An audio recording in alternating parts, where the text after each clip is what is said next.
Hey everyone, David here, and I have a very personal favorite exercise that we're going to talk about today. It's for you, and it's really a great exercise for everybody. It can be done very simply, very easily. Um, so you can go from bodybuilders and power lifters who are very seriously interested in strength training to great grandparents who you want to stay independent and stay strong. We all want to be in that category. Um, and this is one of the most functional exercises you can do for your core and your entire body and stability wise as well. So, but first, if you don't already know me, you might be new to this group. My name is David Bennett. I'm from the Metabolic Body Reset, and I help people overcome metabolic syndrome, lose that stubborn weight that they have been struggling with, and various other health issues that go hand in hand with weight and metabolic syndrome. So let's jump right in. Let's talk about this amazing exercise. And a lot of you probably have not heard about it. If you've heard about it, give us a thumbs up in the comments.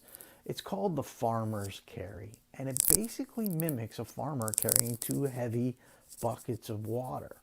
Have you ever tried this before? Have you heard of it before? Give me a thumbs up.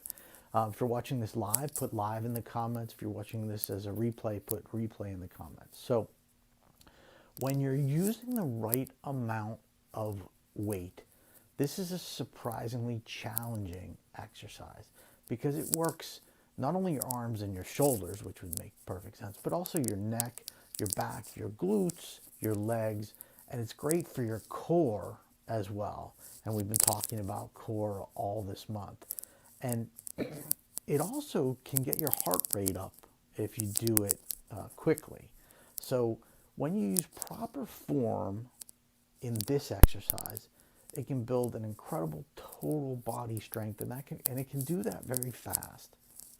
So you can really feel it working all of the muscles when you're doing it if you're doing it correctly. And it's also why I recommend starting out slowly with this exercise when you first try it, because it can sort of sneak up to you, and the next day you can really feel that you overdid it, and you don't really want that. You want to be able to do it, feel it occurring, but not hurt yourself.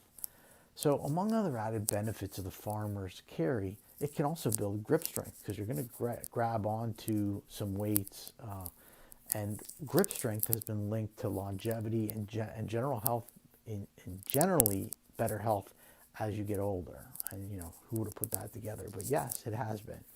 But for everyday fitness, you might wonder, how is this functional and why does it really matter? Well, I have two words for you, and we all do it. Grocery bags. It's the farmer's carry with those plastic bags. Carrying them into the house after a trip to the store is basically doing the same thing as the farmer's carry exercise. So let's talk about the proper farmer's carry form. So you start out by grabbing two dumbbells or maybe some kettlebells that you have that are the same weight. You need two of the same weight or something else, two of something that are the same weight. And they should be heavy enough to feel it, but not too heavy.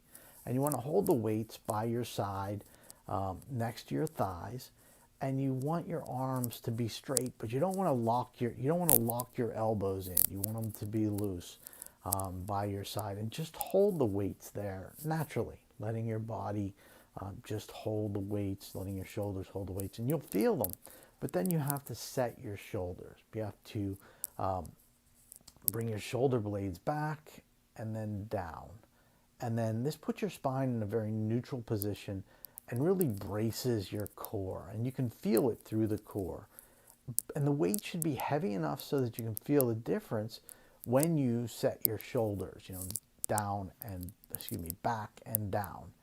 So now then you add in some movement.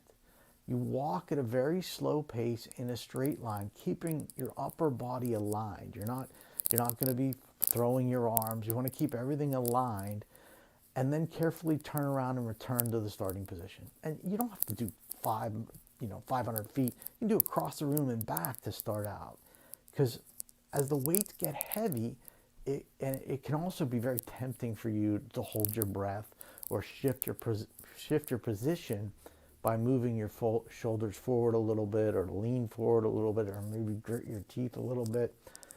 You don't want to do that. You don't want to hold your breath. You don't want to grit your teeth. You don't want to lean. You might even think about walking faster.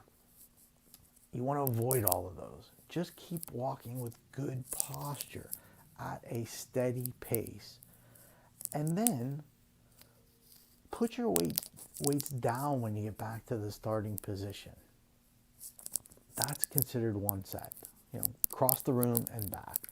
And one set might be enough for you if it's your first time trying this exercise or exercising at all, because you want to be careful. You want to understand how your body feels and how your body responds to exercise. So before you start, you want to make sure that you're okay trying these exercises. Now you can challenge yourself, but you can only do that after you've got the basics down. So try it with you can also try one weight on one side and leave one hand empty while keeping that neutral position while you walk, and try not to lean over to the side like that. So the big point, what you need to take away from this, the point is to challenge your muscles. Try this, and even maybe try it without the weights and just walking, keeping good posture with your shoulders back and down. And try to do this. You don't have to do it with weights. Try it without weights. But please, if you haven't exercised, if you haven't done anything to stress your body, don't just jump in and grab the heaviest weights. Make sure that you can handle it. Make sure you talk to a professional before you start any exercise program. I'm going to say start it without the weights in your hand. I hope you have a fantastic day, and I'll talk to you again next week.